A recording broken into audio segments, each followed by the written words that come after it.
A quorum. Are we ready? Okay, Linda, would you call the roll, please? Senator French. Here. Senator Hicks. Excuse. Excuse. Senator Ide. Here. Senator Kolb. Present. Chairman Steinmetz. Here. All right, thank you, Linda. Well, tonight we will be hearing two bills, and we'll start with House Bill 21, State Lands, Use of Land Qualifications Requirements. For the public, this is a bill that was worked in the interim and a product of the interim committee work. And House Bill 21 clarifies that an applicant to lease state lands for agricultural and grazing purposes must have actual and necessary use of the land and forage to be qualified to lease the state lands. So that is basically the summary of the bill, and it's pretty much just a few amendments on page 2 and 3, and we're adding a paragraph J. So with that, committee, do you have any questions we could take right now, or shall we bring up the agency and let them speak to us about this bill? All right, would you come up, agency, and welcome to all of you, and thanks for being here with us again.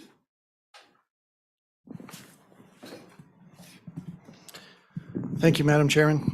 My name is Jason Crowder. I'm the Deputy Director for the Office of State Lands and Investments. I'm happy to answer any questions on the bill, but as the Madam Chairman mentioned, this is simply a cleanup and a clarifying bill that really sets in stone that the use for agriculture and grazing leases is for agriculture and grazing purposes. Historically, this idea or the intent was put in a couple places within our grazing statutes, but it really didn't give a holistic direction as far as what the legislative intent was for these leases. So adding a new provision at the bottom of our grazing and agricultural statutes does that, we believe. Historically, this has only been in the vacant land portion of our statutes, or if somebody were to place a conflicting bid on that lease, it was in that part.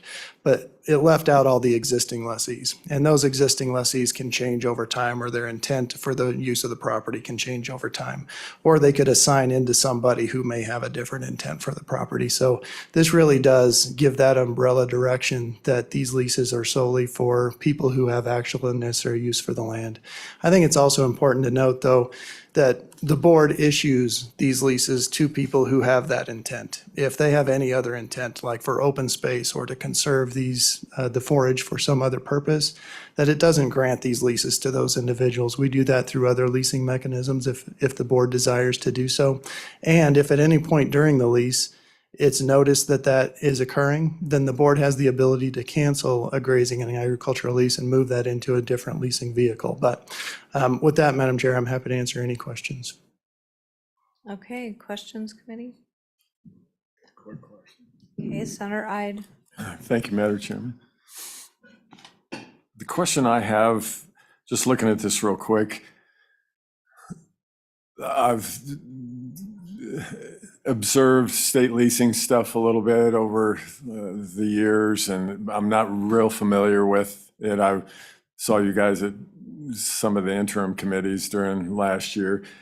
So on this last paragraph, how do you qualify the whether or not that, so say there's just a standalone state lease is a hypothetical, and you don't have adjoining land, and the adjoining landowner's not using it, and you want to get a grazing lease on that particular state section or whatever amount of land it is.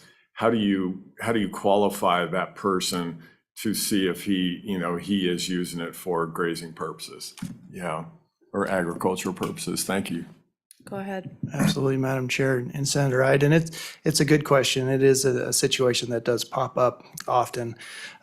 So there's a couple ways new individuals can get into a lease. One is to sublease it from the existing lessee, and that is one of the qualifiers for actual and necessary use is if you sublease it to somebody who has livestock or can use the land for an agricultural purpose. Another way is to have that existing lessee assign it to you, and that is where the whole hole occurs that the bill is trying to create.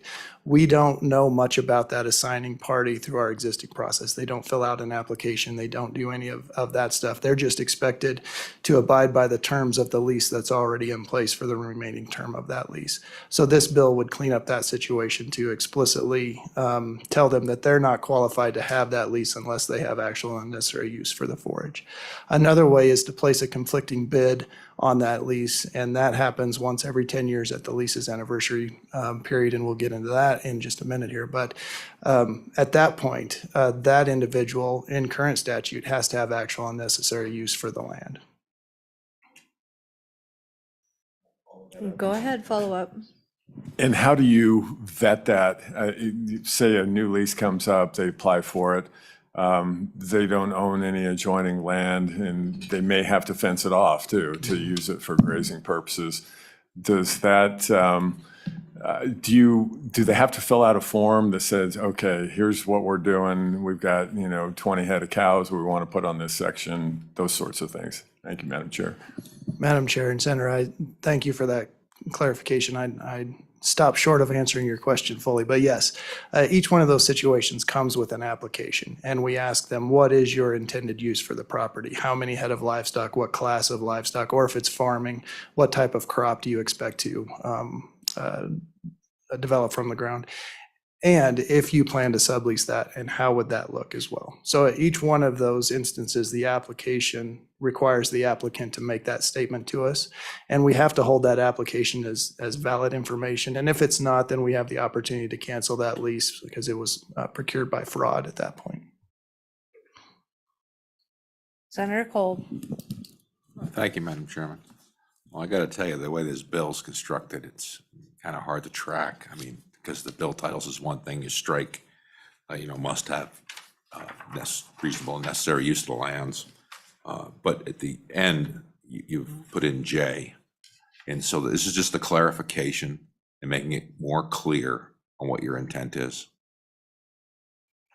Go ahead. Madam Chair, Senator Kolb, that's exactly right. All right, I have a couple questions, and I did want to just comment on Senator Kolb's thoughts as well. So Senator Kolb, if you read in the entire statute in the subsection J, I think they've brought everything back in as an umbrella across the whole applicant process, is how I read it. And then, but I have two questions. One, the actual and necessary use, is that defined in your rule somewhere? Because I didn't find it in statute. So that's the first question. And Madam Chairman, it's not defined in our rules. We've got to be a little bit broad in that definition as well, because a lot of situations fall into this definition. Good range management requires or may require that the property not be used in the same manner every year or all year long. And we also set a carrying capacity on each lease, how much forage is available and can be utilized. But it may be that it can be used all year, every year. It may be that it can only be used 1 year or maybe 2 years out of the lease term, depending on drought conditions and where it's situated. So having actual and necessary use needs to be somewhat broad from that perspective. And also it needs to be broad in the sense that lessees can own livestock, or they could bring other livestock in that they don't own. They could also sublease to somebody who owns that livestock or may bring in livestock that they don't own. So it's fairly broad, and we accept a wide array of situations that actually fit that scenario. But at the end of the day, they have to have the ability or can sublease to somebody who has the ability to utilize the land and the forage. Okay. And then my second question, it goes into line 8 as well. And you just kind of talked about it, the land or forage. And I was wondering, because before in the language you took out, it said land and available forage. So I talked to our staff about that, and they kind of took it upon themselves to put the or in. I was just wondering if it would make sense. I don't understand how you could use one without the other, but that's just me, and maybe I'm misunderstanding. Madam Chairman, I'm not an attorney and I don't know the terms of art that would be appropriate here, but what I would say in my mind when I interpret that is that agriculture and grazing leases take into account grazing leases as well as farming leases. And so you're not going to have forage in a farming lease, you're going to have use of the land at that point. So that's an and or situation. Okay, that makes more sense. Thank you for clarifying that to me. All right. Any further questions, committee? Further questions? All right, thank you. We will take public comment then. Go ahead. Mr. McGagnon, come on down.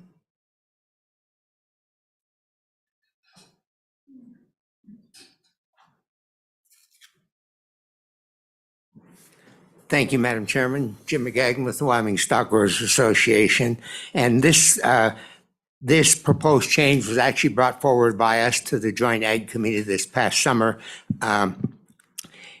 for the reason that as we read the two places where that's in the statute now, it only applies to a new applicant for a vacant parcel. And so if someone were transferring their lease to someone else, not as a vacant parcel, but just doing an assignment, they wouldn't have to have actual necessary use. So we want to make it more complete so it applies to everyone. I might just give you a quick moment of history on this. That language was originally asserted into these two sections in 1997 when we had an effort by an anti-grazing environmental group in the state to acquire state grazing leases for the purpose of not grazing, obviously. And incidental to that, where they tried that was on my state leases when they were up for renewal. But we were able to address it then and came back and put this language in to make sure that, and it is fairly broad, but if someone's legitimately in the ranching business, I think then the board's going to look at that and say, you qualify. It doesn't mean that you have to prove that you harvested X amount of grass or anything. But if it's an entity that isn't even in the ranching business and isn't intending to run any livestock on it, if it's grazing, or crops, if it's cropland, that then this would give the board the discretion to say that they're not qualified. So we fully support this bill as it's drafted. I would point to one very technical error, and I don't know that it's important to even address it now, but where it says on line 8, page 2, actual necessary use of, it really was intended to say for rather than of, but I believe it's that the intent is clear in either case, so not suggesting it's necessarily worth an amendment just for that purpose, but I just point that out. Okay, thank you for that. We'll think about that as we work the bill. So Okay. thank you very much. Thank you. All right, are there any further comments? Come on down. Welcome. Please introduce yourself and tell us who you're with. Members of the Ag Committee, my name is Luke Esch. I'm with Eaton's Ranch. We have ranching operations in Campbell and Sheridan County. We are supportive of this bill. We support the stock growers' position on this bill. One comment I had goes to the Madam Chair's question about the actual and necessary use of the land. My question would be how much of the land, because oftentimes state leases are leased in several different parcels. If a neighboring landowner has access to one parcel that's being put out in the lease, but not all of them, can all those leases be bid on, or even land that's landlocked by an adjoining landowner? And so I think it goes to the question of, well, how much actual and necessary use do you have for that land? But aside from that question for this committee, we're supportive of the bill and stand for any questions if you have any. All right, any questions, committee? Questions? Seeing none? All right, thank you you. so much. Any further public comment? And then the online is for the next bill, correct? All right, so no public comment online. All right, well, committee, we will close public comment, seeing none other in the room or online. What is your pleasure on the bill? Moved by Kolb. Second. Seconded by French. All right, committee, are there any amendments on the bill? Amendments on the bill? Madam Chairman. All right, Senator Hicks, turn on Oh, your mic. if we go to page 3 on line 8, and I think you had brought up the discussion of land or forage and why the necessity of or. I think Mr. Crowder talked about that, but under that scenario, not all things produced on state lands that are irrigated are forage. And so you could raise sugar beets or alfalfa, I mean, it's a range, it's really agricultural commodities. So Madam Chairman, I was necessary for the use of the land or for the production of agricultural commodities. Do I have a second? Moved by Hicks, seconded by French. Linda, did you get that? For the use of agricultural For the Say it again. production of agricultural commodities.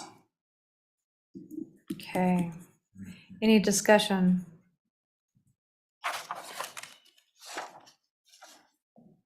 What about the agency? Any discussion on the amendment? Thumbs up on that? All right, okay. All right, seeing none, seeing no discussion from the committee, all those in favor of the amendment, please say aye. Aye. All opposed, no. The amendment has been adopted. Are there any further amendments? Seeing none, any discussion on the bill? Discussion on the A bill. quick question. Senator So Ide. the discussion, so the state, his mission is to get the most revenue out of, state lands for the schools. And so, Could you turn on your microphone? sorry. Senator Ide, that's all right. thank you, Madam Chair. So in the instance that we were talking about earlier, say you have a vacant, state grazing lease or state land, say it's a section there again, and it's up at its 10 years and the rancher doesn't want it anymore. And there's only one applicant for that section. And it was brought up today to protect that from somebody just leasing all of that up and not doing anything with it. They have other reasons to use that land. That means the state would turn that down and there would be no lease revenue off of that state lease or that section because it's not used for. So my question is, we're turning down revenue from somebody that wants that lease and is willing to pay for it, but they're not going to be, using it for grazing or forage. So how do you respond to that applicant effectively? Thank you. Senator Ide, we're going to bring the agency back up. Okay, Welcome, sorry about Jason. that. No, that's all right. Let's get your questions answered. And could you answer that for us, please? Madam Chairman, I think so. It's an interesting question. So once a lease is held by a lessee, it becomes an asset of that lessee that he can buy and trade with. So if he doesn't have any, or if they don't have any use for the forage, they can assign that to somebody else or sublease to somebody else and have a revenue stream of their own for that aspect. If they simply don't want to graze it any longer, but they want to maintain control of the land, then they would need to come back to the office and the board and tell us what that new use would be. And we would have to vet that through an application process and present that to the Board of Land Commissioners for ultimate approval or not, to remove that land from grazing and go forward. A lot of things go into that consideration. Is really when we're talking about farmland, if he no longer wants to farm that, because there are a lot of subsidies through the Farm Bill that are available to farmers on state land. Unfortunately, the state doesn't share in any of those, but there are some long-term basis considerations to think about in the equation of that subsidy in the Farm Bill for the length of time that land has been in production. And so we want to be careful and not lose any of that as well. So if he doesn't want to farm it anymore, then we're going to be very careful to let it slip out of farming. We'll find somebody else to go in there. And perhaps we work as an intermediary to bring an idea to that existing lessee so that he can move forward in the assignment or sublease process, or we'll immediately work on the vacant land process and move it forward that way. Just one more quick follow-up. Sorry. Okay, go ahead. Thank you, Madam Chair. So say it's not a farming section and this person doesn't want to graze it, doesn't want to use it for anything but a recreation for himself. That I'll pay the lease fee on this and this will be my little piece of paradise here. And he's willing to pay that fee, which effectively this bill would say you turn him down because he's not using it for ag, and so you're turning down that revenue stream. Thank you, Madam Chair. Go ahead. Madam Chair and Senator Ide, we would likely not allow him to move forward with a grazing lease, but he would have to have control of that land to enjoy it however he wishes through another leasing vehicle that's approved by the board. And that would be with a market rate compensation structure as well. So he would have to still pay for it. It's also important to note that state lands have and can have a variety of different and compatible uses that can be stacked on top of each other. So grazing along with some type of recreational use could occur, and we would strive to make that happen as well. All right, are we good? All right, thank you so much. We did have another question from the audience or from one of our testifiers about how much of the land had to be used. Do you have stipulations on that within board policy? And Madam Chair, it's a good question. And I mentioned that we need to have a broad definition for actual and necessary use to account for a lot of situations. But in our mind, it can't be broad enough to include access. Access and actual and necessary use are two separate things. Because access has a lot of varying components to it. You can have legal access via a road or some adjacent land ownership or federal land authorization of some kind, or you can have a privately agreed to easement, or you can just have a handshake agreement. And those things change throughout the life of a lease, and it's hard for us to keep track of those. And so we separate access from the actual utilization of the land or actual necessary use. All right, thank you very much. Okay, committee, is there any further discussion on the bill? Seeing none, Linda, would you call the roll, please? Senator French. Aye. Senator Hicks. Aye. Senator Ide. Aye. Senator Kolb. Aye. Chairman Steinmetz. Aye. Madam Chairman, there are 5 ayes. 5 ayes. All right, who would like to carry this bill on the floor? Is there anyone? Who had their hand up first? I can do it. How about, There's a fight. I'll let, Madam Chairman, I'll let some of our junior colleagues. let's defer to Senator Ide because Senator Kolb was in the House Ag Committee and on one of our bills this morning. So Senator Ide, this one is all yours. All right. All right, the next bill for our consideration is House Bill 22. And I believe House Bill 22, I'll just read the summary of this bill to get us started. This bill requires the Office of State Lands and Investments to notify a current lessee of grazing and agricultural lands of the lessee's failure to file a renewal application, deficiencies in the renewal application field, or other concerns about the lessee's qualifications or issues that could cause the lease to not be renewed. Notice shall also provide the lessee a time frame during which to come into compliance with the application. The bill also conforms timeframes for lessee compliance and lease payments. So that's what the bill does. And so we have that bill before us now. So we'll bring the agency back up and walk us through this bill as well.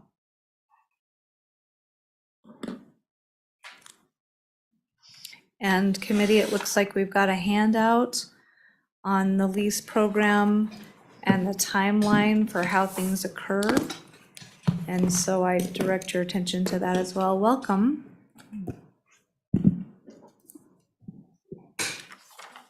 We're giving you quite a workout today. Madam Chairman, members of the committee, I'm Jennifer Scoggin, the Director for the Office of State Lands and Investments. And of course, you know Jason from earlier, I'd just like to make a couple of preliminary remarks. And then as you mentioned, Madam Chairman, we do have kind of a timeline here to help the board the committee get through what the current situation is and then what House Bill 22 would do. So this bill came out of the interim study, and I think largely because there were some complaints about grazing and agricultural lessees who were trying to renew about sort of the strictness of the current statutory scheme. There's no real leeway for anything. If you look at 365104, which forms the basis for this statute, or for these statutory changes, it's pretty prescriptive with respect to the timelines of when things must be done. It doesn't allow an applicant any leeway if they miss those timelines. Perhaps there's a personal issue, a medical issue, they're not paying attention. So if they're late, and the lands go vacant and then go through our vacant process. Currently, I mean, we don't like that either. We don't like for lands to go vacant because that means we have to go through a whole nother process. We like and hope that returning applicants can in fact renew their grazing lease. It makes it a lot easier on us. So our current process, which isn't really set in stone, but the office does make a concerted effort to try and reach out to lessees and notify them of approaching deadlines and the impacts of not meeting those deadlines via phone calls, emails, that sort of thing. Also, when staff receives an application, if they notice deficiencies, they'll try to reach out to that applicant as well to get additional information and get those deficiencies cleared up. And this has been our process for, roughly, I think, close to 30 years. And we do our best, given staff, the limited resources and whatnot we have. And also, part of the problem is a lot of the renewals, as you might imagine, come in sort of at the last minute, the last week before. And so we don't always have enough time for staff to review each and everything and catch each and every problem or deficiency. Because the statutes are pretty prescriptive, we have to adhere to those statutory deadlines. We can't deviate from those, and I think there's some frustration with that. And the board as well. The board has not been provided any sort of discretion by the legislature for good cause or anything like that to waive those statutory requirements. OSLI and the board, we have tried to address this by making this past summer, we worked on our application, trying to make it a little more clear and easy to complete. And we have noticed some improvement with some of the more recent lease renewal applications. But of course, that's not going to catch everything. So we are excited to have a tool, something like this, although, we do have some concerns with it, particularly the increased burden on OSLI to ensure that the applications are correct with the additional certified mail and notice. And so there's going to be additional work on the part of the agency. But again, we realize that there are some problems, and any kind of tool that we can have in our toolbox, we want to try, and we want to be helpful in that regard. So with that, as I mentioned, we have provided a lease renewal timeline, and I will turn it over to Deputy Crowder to take you through the timeline of how it is now and what the House Bill 22 would do. So thank you. Thank you, Madam Chairman. We wanted to provide a visual representation of the process renewal goes through. And if you're like me, you're a visual learner, so it's helpful to get it on paper and see it in this manner. And as the director mentioned, it's already a very prescriptive process, and it's very tied to specific deadlines and timeframes. One caveat with this timeline is that this contemplates everything happens on the exact day. So exactly 30 days before expiration, or exactly 60 days before expiration. However, it's also important to note that our grazing leases come up for renewal in their lifespan once every 10 years. And all of those leases, roughly 4,000 leases, have been split into 3 different categories across the state. We've cut out the southeast corner, the northeast corner, and then the whole west half, trying to make it a little bit more manageable in the office as we go through the administrative process of annual payments and the renewal process. Everything happens at the end of the year. So the leases in the southeast corner are what we term 1-dashes, come up for renewal on January 1st. The 2 dashes come up on February 1st and the 3 dashes come up on March 1st, meaning that all of our process happens from September, October, November, and December to try to meet all of these timelines prior to.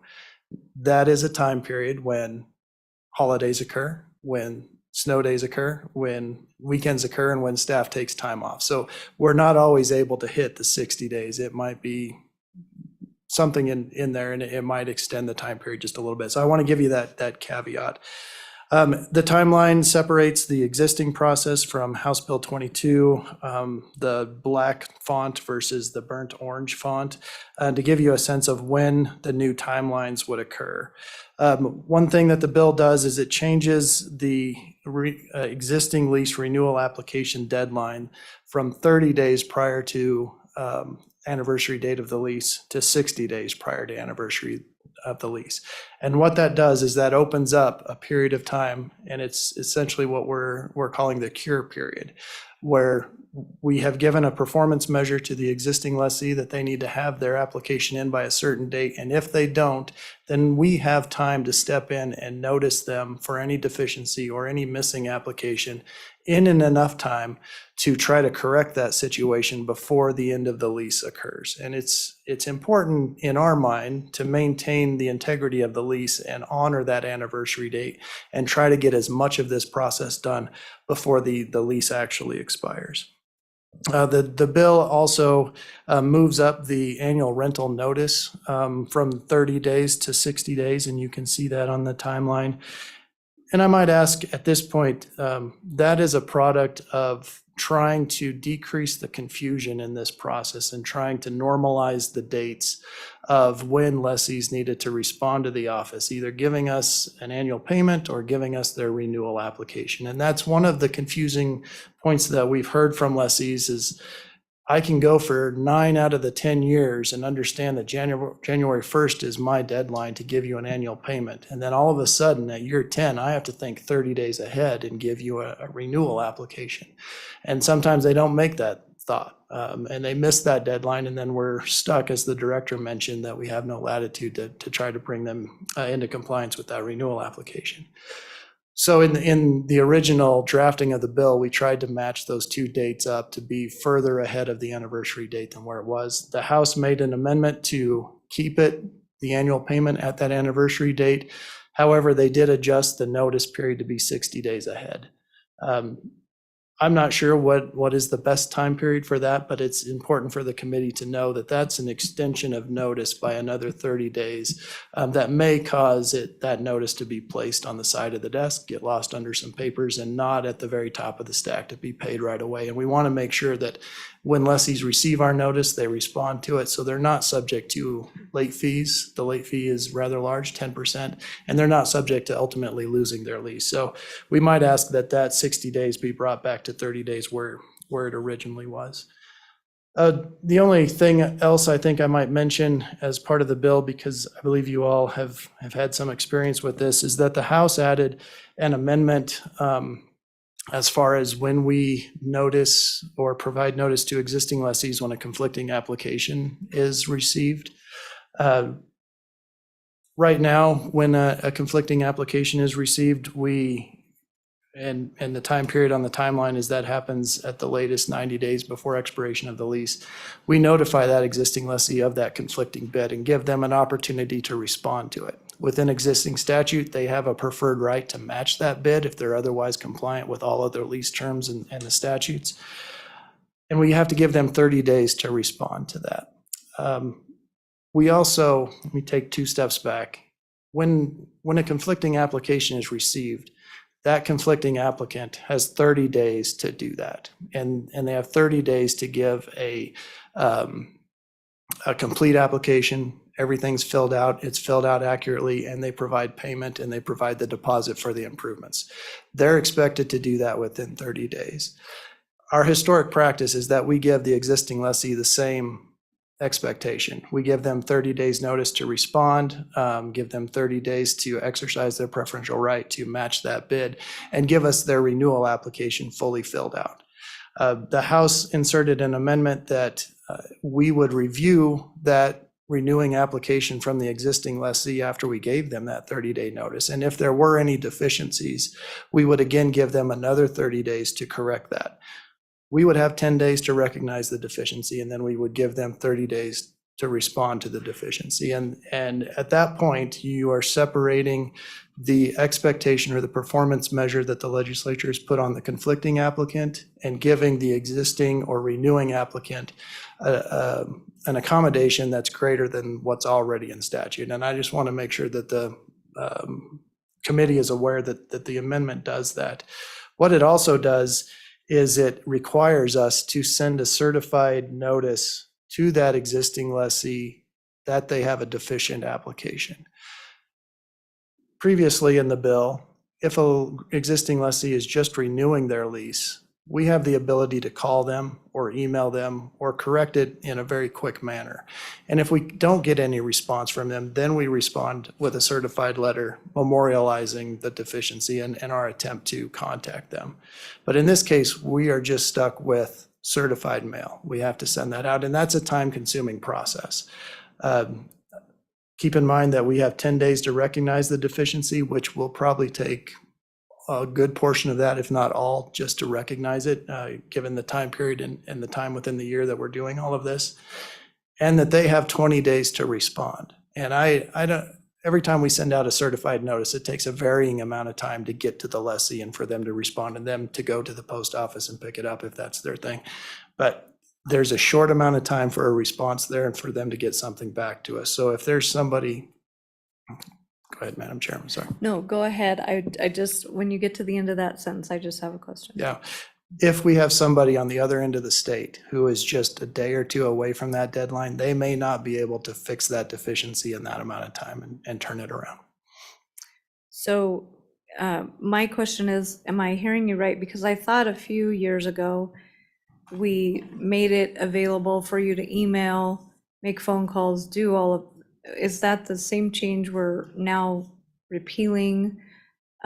Or is this something different? And then, I mean, this would take the latitude to communicate through those other forms? Madam Chairman, we're not repealing that. What the bill does is insert that process where it wasn't really defined before. That's just an existing practice that we do, like the director mentioned. We just do it as an accommodation to lessees.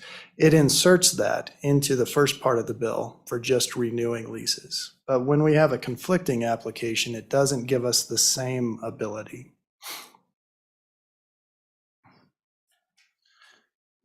All right. Madam Chairman, other than that, the last thing that I think we would highlight is that any change to this process would also require a rule change. We are, with this, as prescriptive as it is, we have largely mimicked what's in statute and have put it in our rules with very little deviation. But we would need a rule change to make this conform to the rules conform to existing statute. As written in this statute would become effective on July 1st, 2023. I don't know that we would have the ability to have rules available by that time for sure. Or I believe it's the intent that this process be available for leases that are renewing next year, meaning that the process starts this August, this September. Our normal process for regular rulemaking is to approach the Board of Land Commissioners and ask for permission to change the rules. Their next regularly scheduled meeting is this April. Then if they do give us permission to move forward with the regular rulemaking process, we go out for write the rules, we go out with a public comment period, and typically that's 49, 50 days, and then we would have to have the Board of Land Commissioners ratify or finally approve those rules moving forward. And then the governor's office, the AG's office, and LSO, and I believe Management Council also have the ability to approve those rules. That takes another 75 days.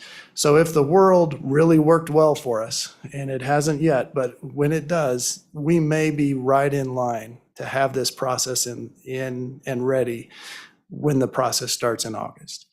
But if it doesn't fall in line, we won't have rules available to us to move forward with this process in our regular rulemaking timeline, I guess. So what we would ask is that this act become effective for leases that are renewing in 2020,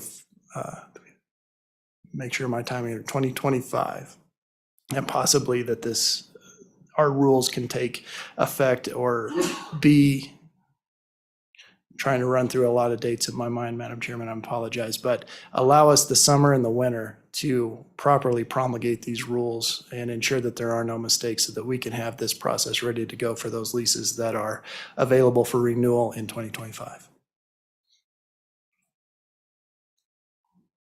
All right, we'll take that under consideration. Thank you. All right, committee, any questions for the department? Senator Kolb. Thank you, Madam Chairman. Just a few questions. Your opinion on the amount of certified mail that could potentially be going back and forth. How many times could it be under the worst scenario? Is a 10% penalty enough to cover all that time and to certify and send out and all that? Of course, under the worst scenario. And how common is the issue? I mean, having to go through this. I mean, what does it usually take to rectify a situation where you've got an issue of renewal? Thank you. Go Madam ahead. Chairman, Senator Kolb, the bill inserts right at the very beginning of the process that we have to send a certified notice that the lease is coming up for renewal. We send out a packet more than 120 days before, but now the bill requires us to do that certified. So all 4,000 leases once in their life, so roughly 400 leases each year would require that certified notice of the packet. It's not often that we have the situation where people miss the deadline, or at least it's not a high percentage of the 400 each year. And I think roughly 20 to 30 leases each year become vacant because they've missed a deadline. So some percentage, I think that's roughly 20% or so, may have to have these subsequent certified notices going out in addition to the original certified notice. The cost of that, Senator Kolb, I'm not sure. I don't know exactly how much it costs each time we do that, but it is an expense.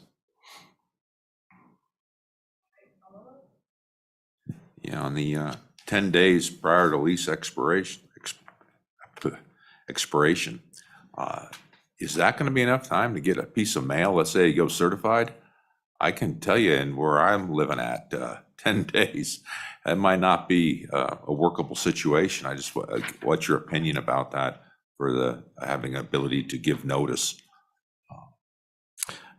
Madam Chairman, Senator Kolb, at that point, we're no longer giving notice. That is the end of the notice period, I guess. We've already told them you have a deficient or missing application, and you have until 10 days prior to expiration to get it to us.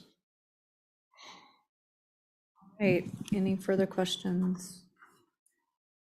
I have one of my own before you go.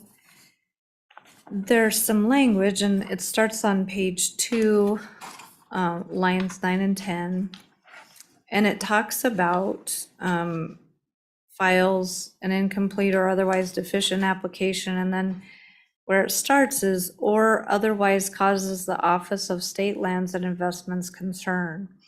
And that, I just wondered what that meant to you, what it means to your office, and kind of the genesis of that language. Madam Chairman, that's a great question. And the attorney to my right had the same concerns when we read the bill, and she was trying to define what that actually was. From my standpoint and my perspective, I think it goes back to what Senator Ide was saying on the previous bill. Our application asks a lot of qualifying questions. Do you meet the minimum qualifications to hold the lease? But it also asks additional information. How will you manage the lease? And if through those answers, there are some reasons where maybe they don't have actual necessary use, or something else pops out at us that causes us concern that we need to take a step back and say, are you still a good and qualified lessee? I think that's probably what this part of the bill is speaking to, or at least I expect that's how we would use it. Okay, so a follow-up on that, files an incomplete or otherwise deficient application before that.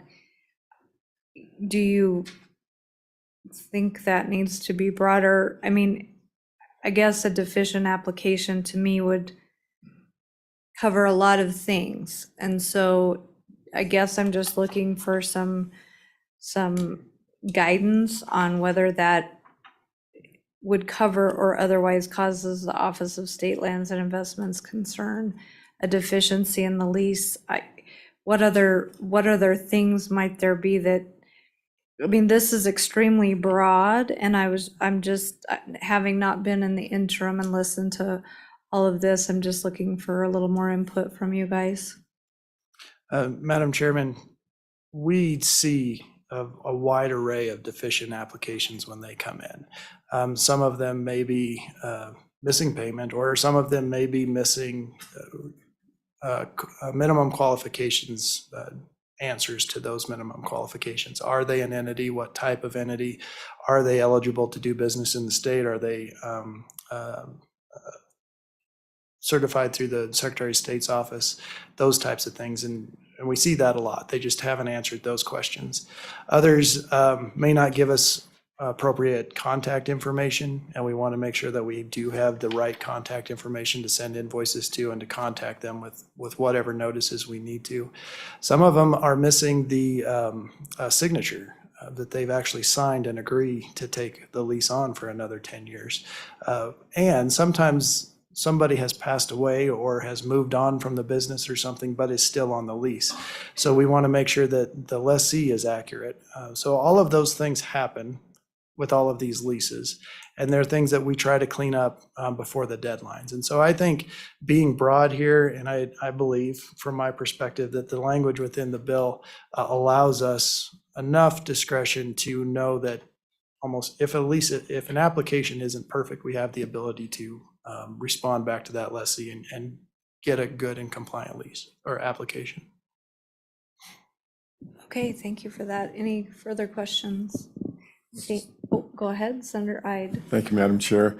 Just to back up a little bit, you kind of going around there. So if you check all the boxes, say you check all of the boxes, and you're qualified within the state, but you haven't checked the box for grazing or farming of some sort, and it's the only applicant, you can essentially approve that lease if they qualify as far as just writing the first check to issue that lease.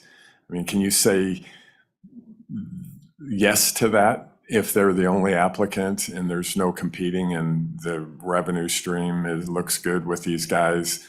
Thank you. Madam Chair, we have interpreted the intent of the legislature that all of the lessees have actual and necessary use for the land. And so that question has been part of the board's application for many years now, going back as many years as Mr. Magagna mentioned. So when they don't check that box, they're not indicating to us that they have actual and necessary use. And so at that point, we will reach out to the applicant and say, what are you doing with this lease? What's your expectation for use? And we'll ask them if we can check a box for them, and then we'll note that they told us to do that for them. Okay, thank you very much. Stick around and we'll move on to public comment. Mr. Magagna, maybe you can come give us some clarification of why some of this language is in there.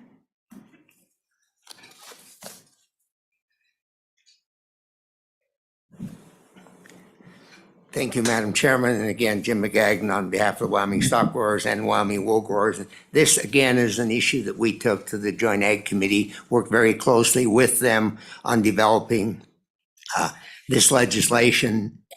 And the need we feel for this is just what we've seen happen in recent years. I don't believe it was mentioned here by the Deputy Director today, but has been in other discussions of this, that typically in the past there would be perhaps 20 or so vacant parcels of state trust land at any point in time that they were going through the process of getting bids on and determining a new lessee on. This past year, that parcels became somewhere between 120 and 140 parcels. And that's because, to a large degree, of the process that's in place, lessees falling behind, not getting something done, often for very legitimate reasons. In one case, a change, family succession. In another case, a serious illness, a variety of things. In some case, just a bit of carelessness, to be honest. But a couple of things explain that. As was mentioned by the director, every year you pay your state lease and it's due by the anniversary date. So within 30 days before that, you get a notice, you send in a check. All of a sudden, this 10th year, you're supposed to do something 190 days out. People see this and don't stop to think, well, this is the year of my lease renewal. So they set it aside and so I'll get back to that before the anniversary date. And then those parcels have been declared vacant in numerous cases. In some cases, about 6 months ago, we were able to go before the Board of Land Commissioners, have those people show up in person, and the board overruled the director's recommendation, which was the only recommendation that the director could obviously make, but overruled that and granted the lease renewals. And to avoid those type of scenarios, this process, we think, is the appropriate process with the right timeframes. I won't go through a lot of detail here. I would mention a couple of things. We would actually concur with the comments of the previous speaker.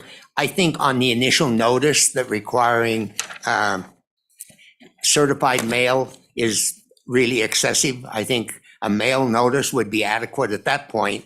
If they fail to respond within the time frame, and when the second notice goes out 40 days out, I think then it is critical to send it by certified mail in order to be able to determine, did they just fail to respond to the first one? Did it not get delivered to them for some reason? There could be a number of factors, but I'm not sure that a certified notice the first time around is really to all lessees, current lessees, is necessary, assuming we institute that second notice process as is provided in House Bill 22. Okay, before you go on, let me stop you right there, just so we know what we're doing. So you're talking on page 1, line 14, we could take out the certification, the certified mail there, but leave it on page 3? Is that what you're?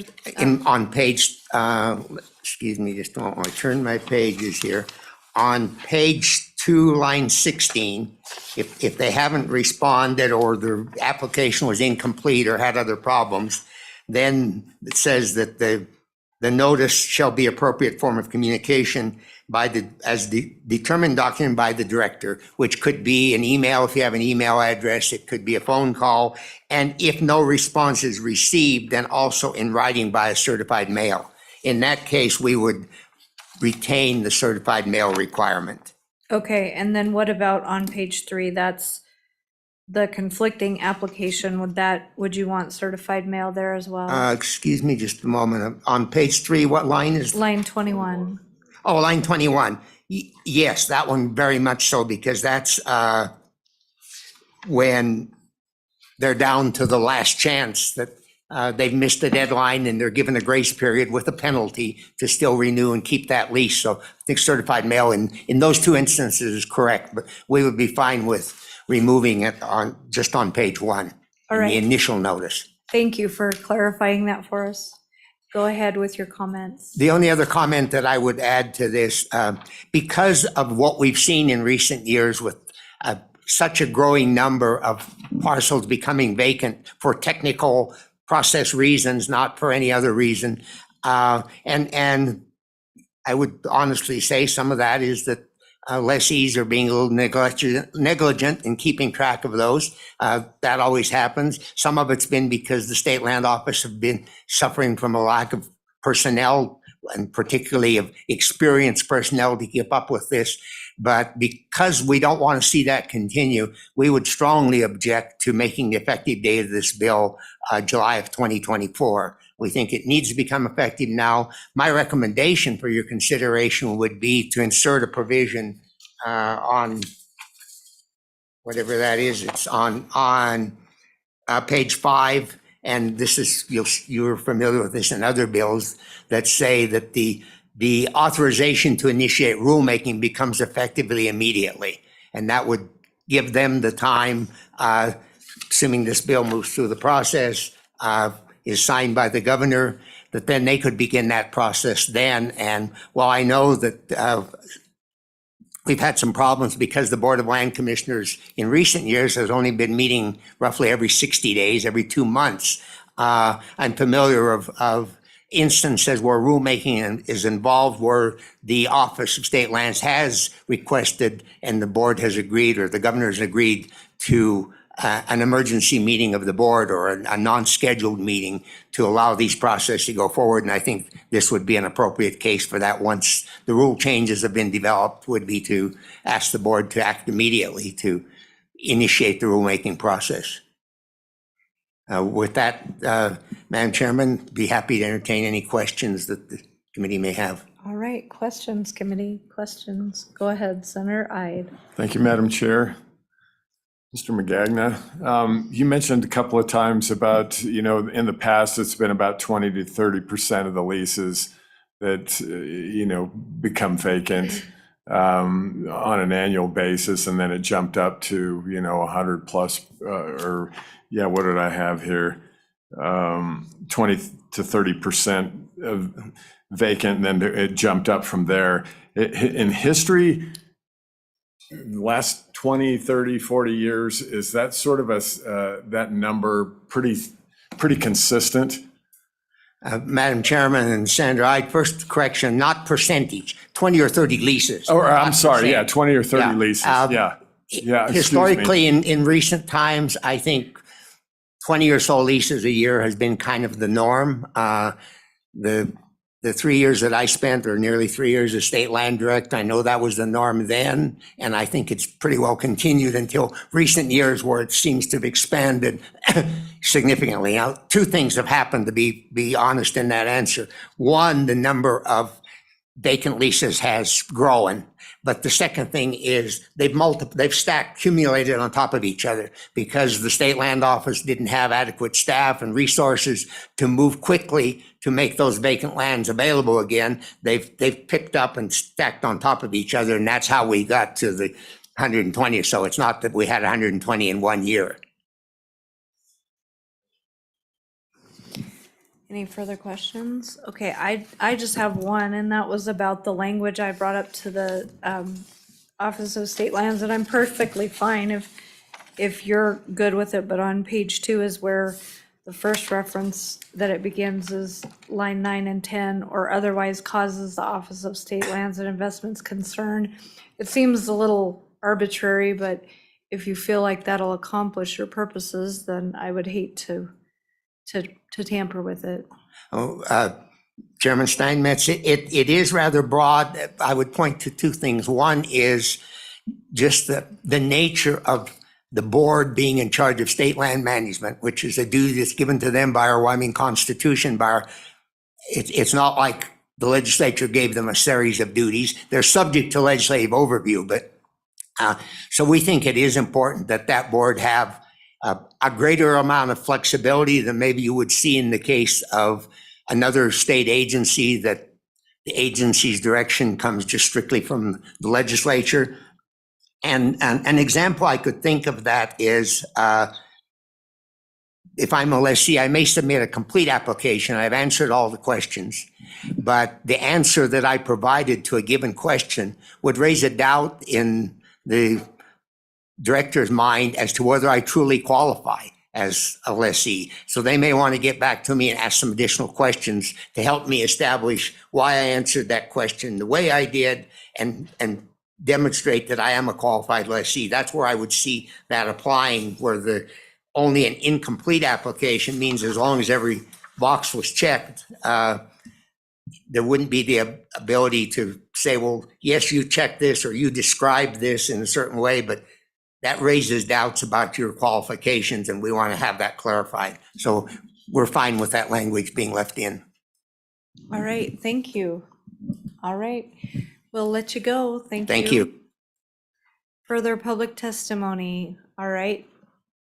Whoever makes it first. Come on down. Once again, Luke Esch with Eaton's Ranch. We are supportive of this bill. We are one of the entities that fell through the cracks.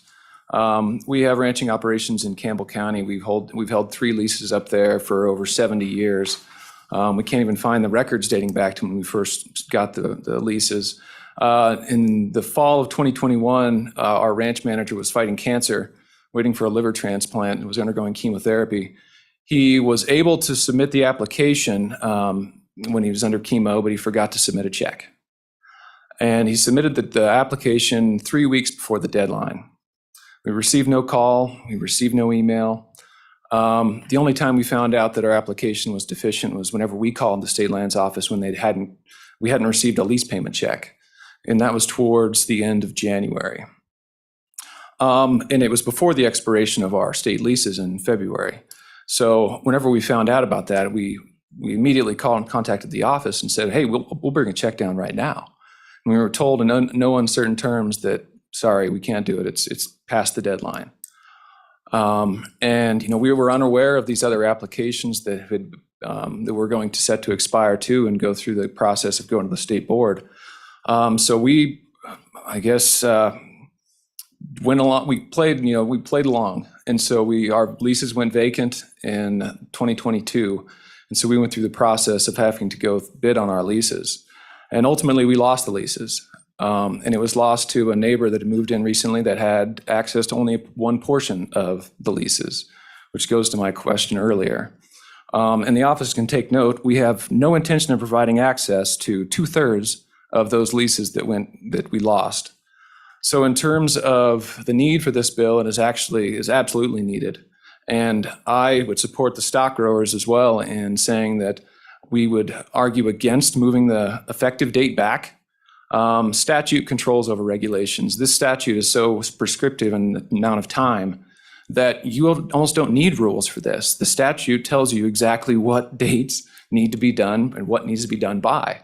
So in my mind, the need for rules and to push back the date where some other ranch might be affected like we are is not necessary. It's unexcusable. So support the bill. In fact, I would advocate that make it effective immediately upon becoming law, but I understand how that can make it a little challenging. So with that, I would stand for any questions from the committee. Questions from Mr. Esch. We'll start with Senator French and then go to Senator Ide. Thank you, Madam. Thank you, Madam Chairman. In your case, is there, when that happened, that you got the application down there, but not the check, and you lost some leases and whatever, is there any period of time that you can appeal it to anybody? Is there any appeal process, I guess? Madam Chair, Senator French has a very good question, because whenever I found out that we were going to go through that process, I searched the rules and I did not see any appealable process by which for the expiration date, because we were told, hey, this is just the date. There is no appeals process for the expiration of a lease. So that we're currently appealing the awarding of the lease on the second go around, but in terms of the expiration of the lease, we were told that they would expire by law. Good. All right, Senator Ide. Thank you, Madam Chair. Thanks for coming, Luke. Good story. Glad you're here stating your case. When you mentioned the part of this bill that you didn't like, the 120 days, or what was, I was confused a little bit. Or were you just talking about immediately instead of waiting until July 1st of this year? Madam Chair, Senator Ide, I was just referring to that effective date where the office had mentioned pushing back the effective date till, or having it be applicable to the renewable leases in 2025. I was just advocating against that and sticking it with either keeping it July 1st or, as stock growers indicated, allow the rulemaking process to start now, but waiting past July 1st to have this become effective, I would not support. All right. Thank you, Mr. Esch. Thank you.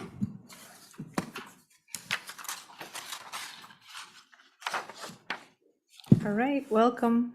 Thank you, Madam Chairman, Committee, Brett Moline, Wyoming Farm Bureau Federation. I'm sitting in support of this bill and certainly in support of having it become effective immediately to allow them to have those emergency rules to go into effect so that this process can get going quicker. I think that's imperative to get these lands back out being leased. The one thing I would, the question about certified mail on page 1, line 14, certified mail in that area, I don't think is required. In the other areas, I agree with Mr. McGagnon with the stock growers that should be certified mail. That initial one being regular mail, that will cut down on the cost because that's going to be all the renewals. And the second one will be just the ones that have the deficiency, so that should reduce the cost of it. There was a comment, I believe, on page 2 about moving, right now on line 4 is 60 days, to move that back to 30 days. The way I read that, the State Lands Office has between 120 and 60 days before the expiration of the lease to get these leases out. If you move that to 30 days, which puts it closer to the end of the lease, that could put it in conflict with lines 5 and 6 that says not later than 40 days before the expiration of the. So if you move that to 30, that's in violation of that 40 days, the way I read it. Perhaps I'm reading it wrong. So I would support keeping that on line 4 at 60 days rather than 30 days. With that, sitting in support of the bill, and with a few minor changes, that I would sit for any questions you or the committee may have. Questions for the Farm Bureau? Any questions? Seeing none? Thank you. Thank you very much. All right, is there any further public comment in the room? If not, we have Robert Simons online. All right, thank you.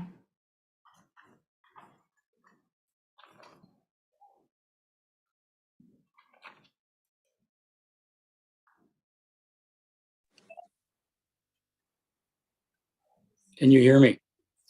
Yes, Robert, welcome to the Ag Committee. Please state your name and who you're representing today. Thank you. I'm Robert Simmons. I represent the Simmons Ranch Limited Partnership in Sheridan County. We are a 132-year-old family homestead. And in 2018, we missed the renewal, our mistake. We took responsibility. This was in March of 2018. They went through and did their thing. We were late, showed up late. Rules said we couldn't do anything. So I changed the phone number, contact, this type of thing. Did a temporary user permit. 2019, temporary user permit. 2020, temporary user permit. 2021, temporary user permit. That one in 2021 was never approved by the board. 2022, I started making phone calls. Phone calls to director, deputy director. They were not returned. Emails to the director, deputy director, they were not returned. I asked for a little assistance from the governor's ag policy. Email was not returned. It goes to bid in 2022. During the bidding process, they find out, oh, the board has never approved the vacated lands. So for 4 years, in my feelings, we were paying a user fee, which we should be because we were using it, but also an application fee for lands that legally were not vacated. This year during the application, the letter, we submitted a bid, our neighbor supposedly submitted a bid. We're the only ones that have access. The neighbor has access to another one.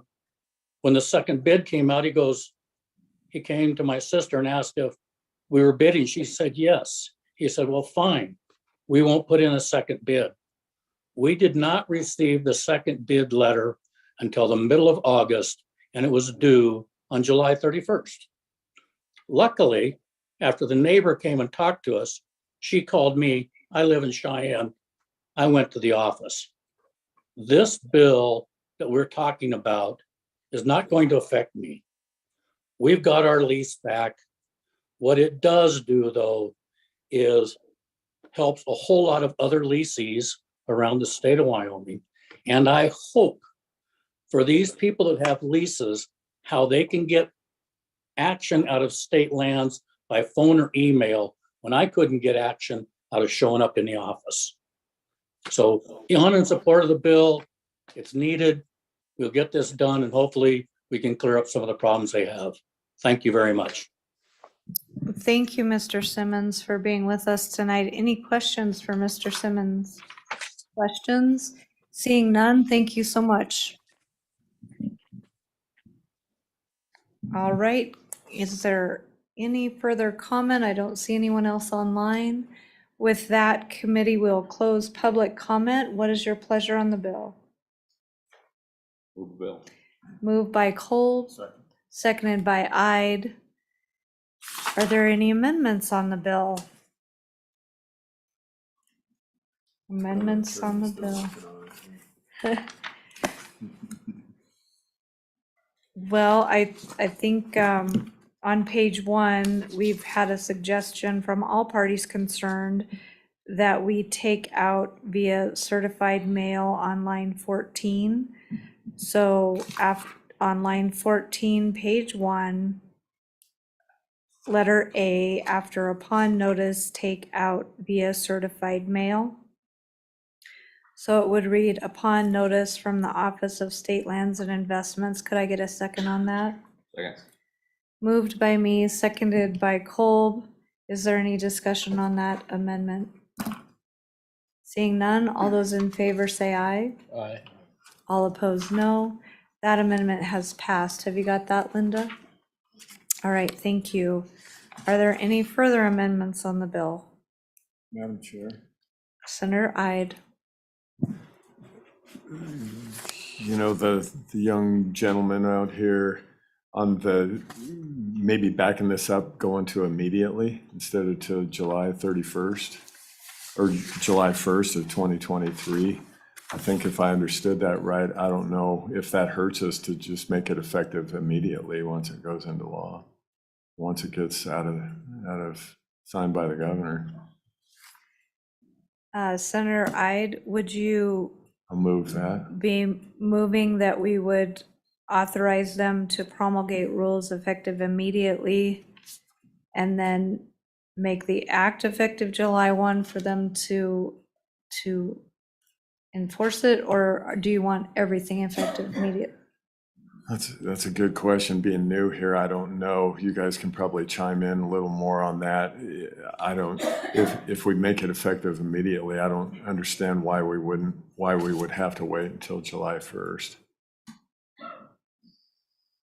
Could we put that one on the back burner Sure. for just a little bit and work? I see someone else writing a lot on the bill. Yeah. So I'd kind of like to work our way through the bill before we get to the last section.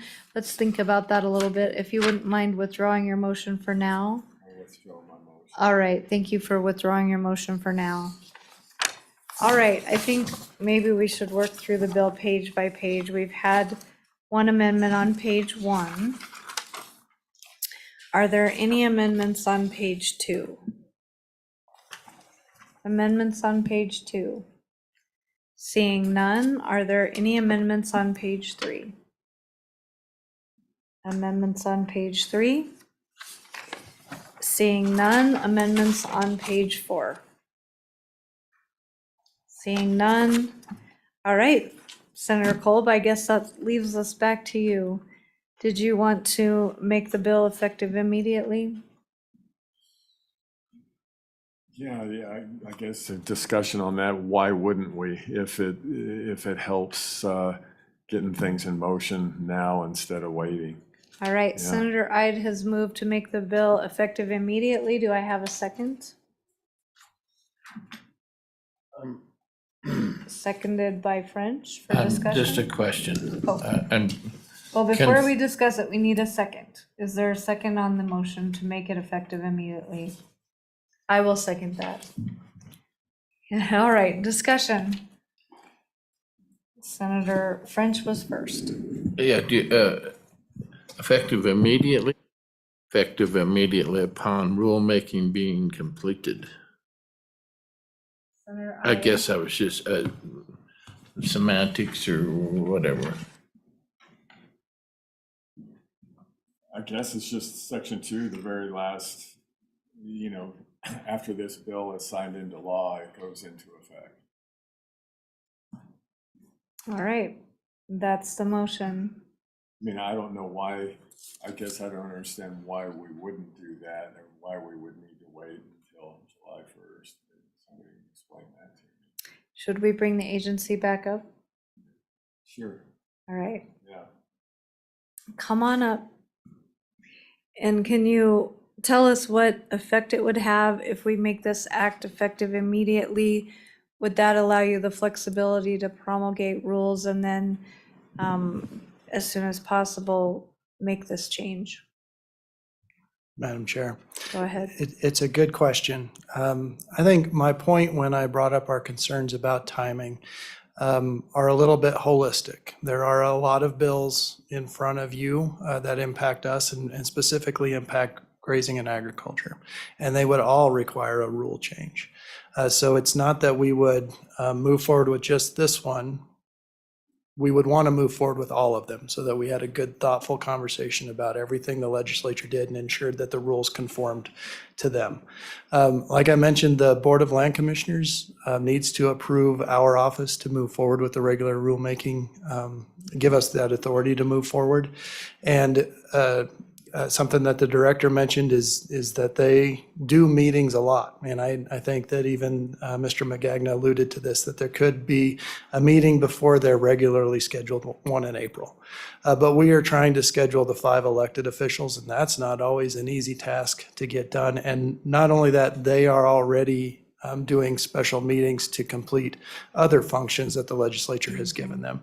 So timing becomes extremely tight when we're considering when we can get them to authorize us to move forward. And so what we'd like to do, and I was hoping that my comments were clear, and they might not have been, I apologize for that, but ensure that we have time enough to have a good, thoughtful set of rules pushed out to not only clean up this situation, but the other situations that are being contemplated by the legislature, and ensure that we can do so in a timely fashion that we can actually get in front of the board. That makes a lot of sense. I'll withdraw my motion. All right. I mean, we won't get out of here until another month from now anyway, and you guys a couple of months. So I'll withdraw my motion. Thank you for that. All right. Thank you. Okay, the motion has been withdrawn. Is there any further discussion or amendment on the bill? Seeing none, Linda, would you please call the roll? Senator French. Aye. Senator Hicks. No. Senator Ide. Aye. Senator Kolb. Aye. Chairman Steinmetz. Aye. Madam Chairman, there are 4 ayes and 1 no. All right, go ahead, Senator If Hicks. I can explain my no, it's not because of what the bill is attempting to do or trying to do.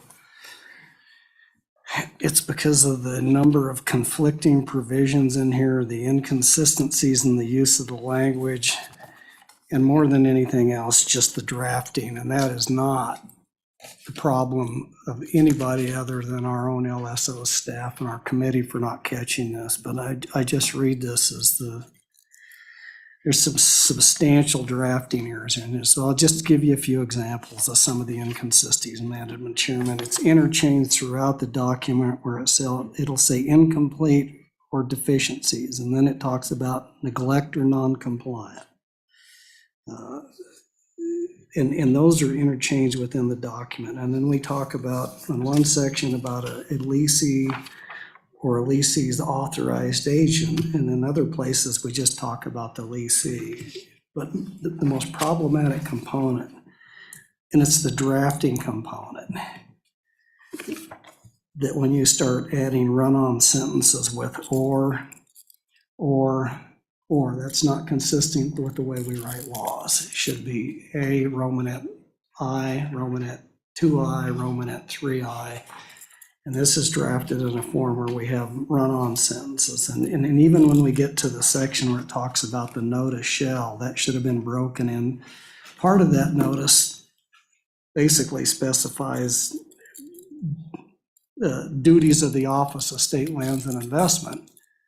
And part of it specifies what's in the notice. So that's inconsistent. When we get in there and it says the notice shall, and then be in an appropriate form of communications, which we should say established by rule of the board, the whole language is determined by the document, by the director. No, that, I don't think the director, that should be in rule form so it's consistent with existing rules by the department. But that's a duty for what the notice, how they're going to communicate. That's a function of what the office has to do. But then we roll in a run-on sentence, what's supposed to be in the notice. And so again, this is an important issue. I don't take that to light. But Madam Chairman, this committee needs to turn out well-written. These go into the laws of the state of Wyoming, Madam Chairman. And so that's why I'm trying to figure out whether we could do a substitute bill with this. What I'd like to do is Madam Chairman, that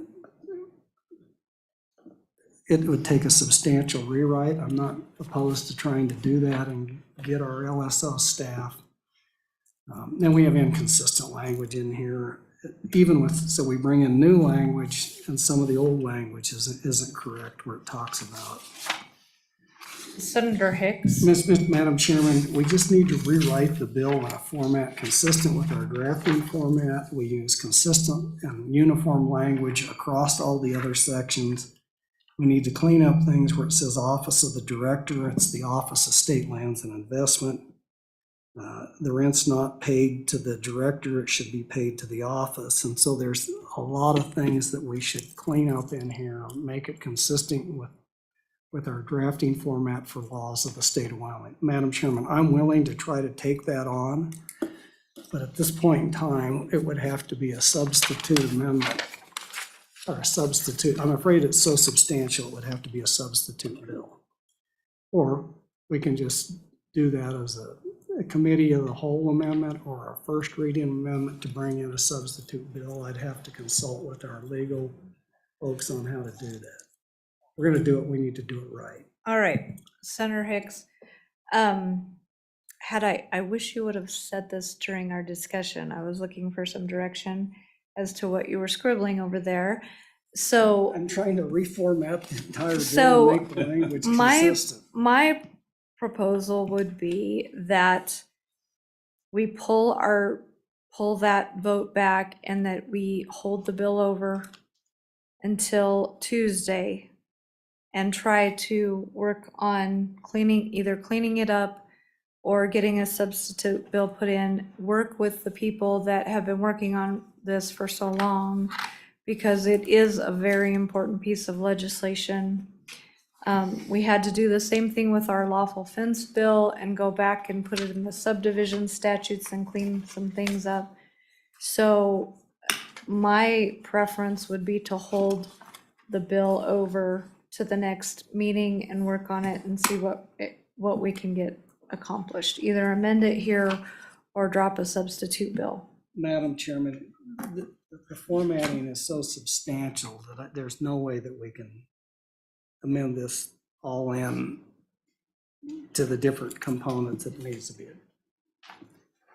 And so I just don't think we can amend the bill at this point in time. We can work on with our staff and go visit with our staff and figure out how this got turned out in this format. Again, it's not the issue of what the bill is or what the committee, this is more a function of our legislative staff of not catching some of this stuff, Madam Chairman. All right, Linda, we will hold that bill over until Tuesday, at which time we will reconsider it. All right, with that being said, you have a lot of work to do over the weekend, Senator Hicks. Yes, I do. All right, committee and everyone, and please work with stock growers and Farm Bureau and the department, and we'll see what we can come up with over the weekend. And with that, we're adjourned. Have a good weekend, and thank you for joining us in the Ag Committee.